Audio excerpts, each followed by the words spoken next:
West Ham fans under Graham Potter were promised an exciting modern day manager. One that maximises the most out of their most promising players, showcases thrilling football and most importantly stamps an end to the club's current decline. Instead, only misery can be felt across the club.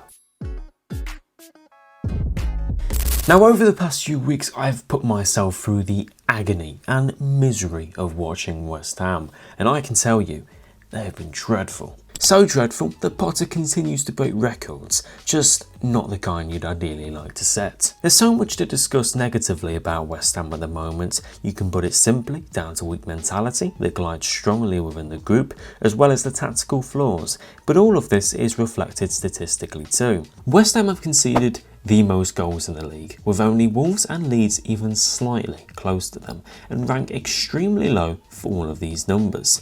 The Hammers are averaging 13.7 shots conceded per 90, with 1.80 xG conceded per 92. Shocking numbers can be spotted further, with 17 big chances conceded across the 3 games so far, and just 2 yellow cards recorded. Many would say, wow, this is great discipline, but this highlights how Potter's side have failed to assert aggression and a dual-winning nature into their performances, which can partly explain how easy it is to play against them. Graham Potter in an ideal world aims for his side to control the ball, maintain possession, but progress the ball forward steadily as his side remains solid and unexposed defensively. All of this whilst being tactically quite flexible and adaptable between a 4 at the back formation and a 3 at the back. He'd never jeopardise defensive exposure for more attacking focus, as it's well within his intentions for his team to field as a very solid, tricky Premier League outfit. But at West Ham, they share a good amount of the ball, but hardly create whatsoever, relying purely on individual quality, moments of fortune and crossing as a way to find the back of the net. It would be fair to say that Graham Potter is failing at West Ham with the objective of adopting his style of play. But why actually is that? It's a mix between poor squad building from West Ham recruitment, which ultimately comes from the board and the staff, but also tactical inflexibility and flaws, and then a fragile mentality that runs strongly across the group. Every time they're in front, every time they concede a goal, it's one after the other. It's relegation form, to be quite honest with you, and for a West Ham fan, I'd be very concerned. Graham Potter is supposed to be this tactical, flexible, modern day manager. He's supposed to be quite an attractive brand of football, but we've not seen any of that, and we haven't seen that adaptability work whatsoever.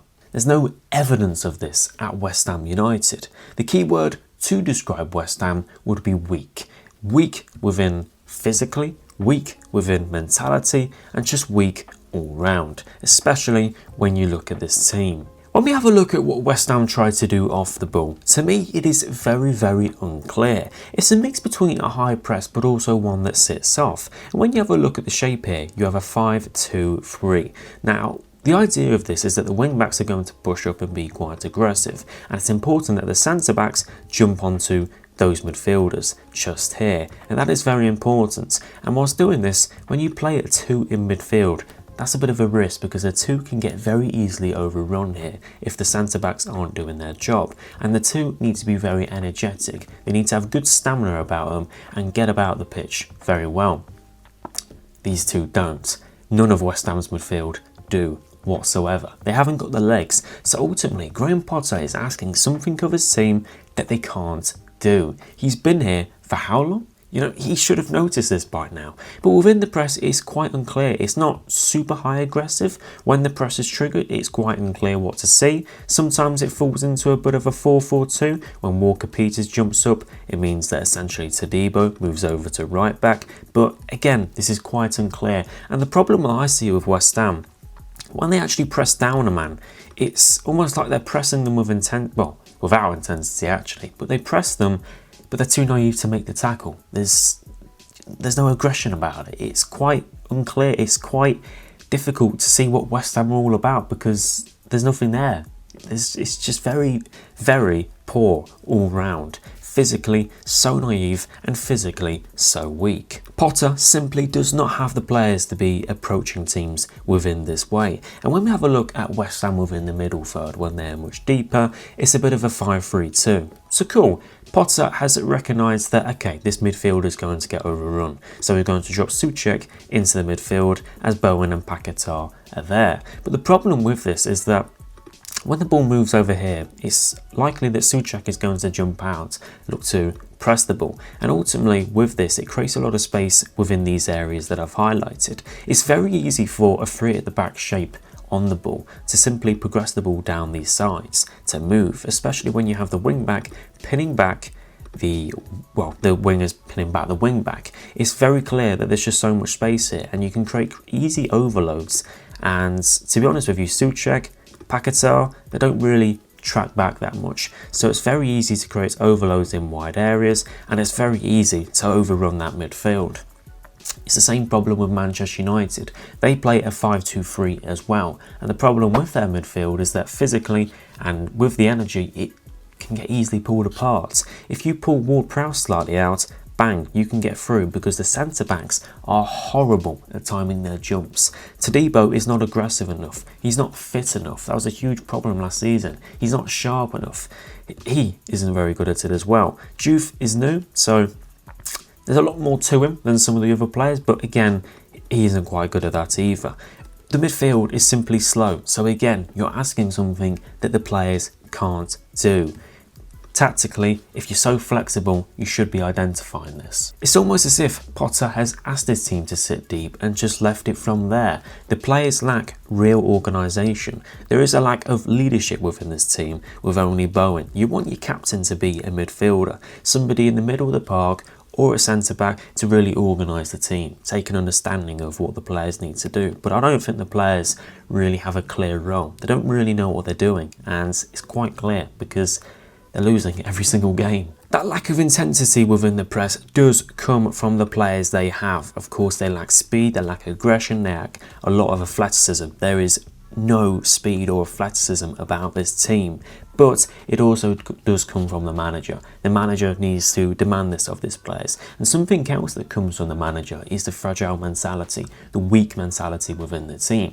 Of course, this comes down to the players as a collective, as a group. They've got to be strong, and they've played in a strong team before with David Moyes. A lot of these players were still here when he was here. But ultimately, it comes from the manager, the energy from the manager, the reiteration of the basics, certain beliefs within the game. It all stems from the manager. So there's clearly something wrong there, and question marks need to be asked of Graham Potter. And then when we push West Ham even further back, then you run into even more problems, as you've probably seen. The set of goalkeepers just keep making mistakes. There is no confidence amongst any of them. It's quite embarrassing to watch. The basics of football are just not being performed to a very good standard whatsoever. The players are quite awful.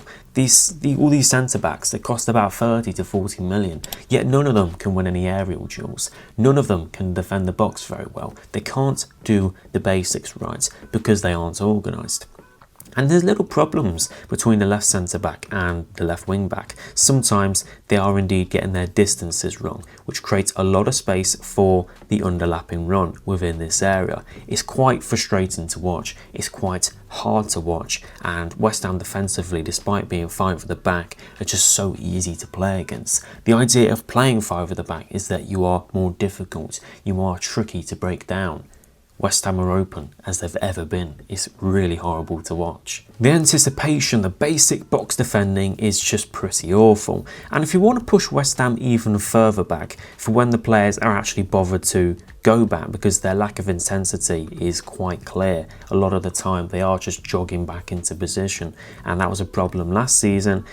Whenever on the edge of the box here, and if you put the opposition back into it, there is so much space here. There's a lack of urgency to really close the players down on the edge of the box. It was a problem last season when they played Brighton. They conceded 2 goals on the edge of the box.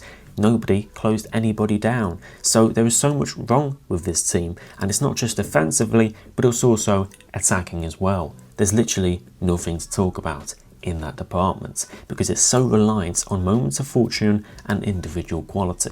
There's no clear identity amongst Graham Potter's team. They don't play direct football, they don't play possession-based football, they don't have the assets to play counter-attacking football. So there is nothing you can really describe to West Ham's play style. You don't really know what they are doing. There's no set-piece threats, there's no threat from corners, there's no pace out wide. There is nothing. And when there is more attacking priority within the final third, when they're chasing a game, when they're desperate to get a goal back, that for me is when they look the most exposed. Of course you do, you're chasing a game, you're pushing more numbers up, but it actually showcases in transition just how unorganised they are. You can see it in the third goal versus Sunderland. Juve gets these distances really wrong. You can see it against Wolves. Wolves just peppered them in transition. So there is clear unorganisation about the team. They don't know how to attack. When they do play direct balls into Nicholas Füllkrug, it invites very sloppy play, scrappy play, because you're feeding off second balls. West Ham don't win second balls, so that is very polar opposite. If you want to be a counter-attacking team, then the squad building simply needs to be better. If we have a look at Nottingham Forest, who are probably the most counter-attacking team in the division, they have a very good defence, very compact, great aerial win rate. They've got technical players with legs in the middle, fast explosive wingers and direct threats up front. West Ham have absolutely none of that. So it's very unclear to see when you have a look at the squad building what they're aiming to do and what they're aiming to be. And Potter, at the moment, he needs to adapt to the players of which he's got, because many don't seem to be coming in. Ultimately, if you're going to be asking this of your midfielders, then play somebody who can actually do this. Freddie Potts. Freddie Potts is a midfielder who's had two very impressive EFL loans, who came on against Chelsea and did solidify the middle of the park just a little bit more. Ultimately, he's somebody who offers athleticism and energy, yet he struggles to get minutes whatsoever. Rodriguez is leaving. He's literally going soon. Why on earth would you play him over Freddie Potts? I know he's not the worst player in the world, but he doesn't match what you're trying to do. West Ham, in their pressing structure, they were still being exposed last night. They were just playing a much poorer quality team in Wolves, and in fact still conceded 3 goals. So for me, West Ham, I think they're in big trouble this season with Graham Potter, because ultimately, if he doesn't adapt, if he doesn't change what he's trying to do here and doesn't find a way to win games, he needs to be sacked, because what he's asking of his players simply is not getting any results at all. It's ineffective, and at some point he needs to be put out of his misery. Thank you guys for watching today's video. If you did enjoy, smash a like and subscribe to the channel. Where do you think West Ham are going to finish this season? Will they stay up? Will they sack their manager and get a new one and move up the table? Or are they going to go down? Because it certainly looks like that right now. Thank you for watching, and I'll see you guys in the next one.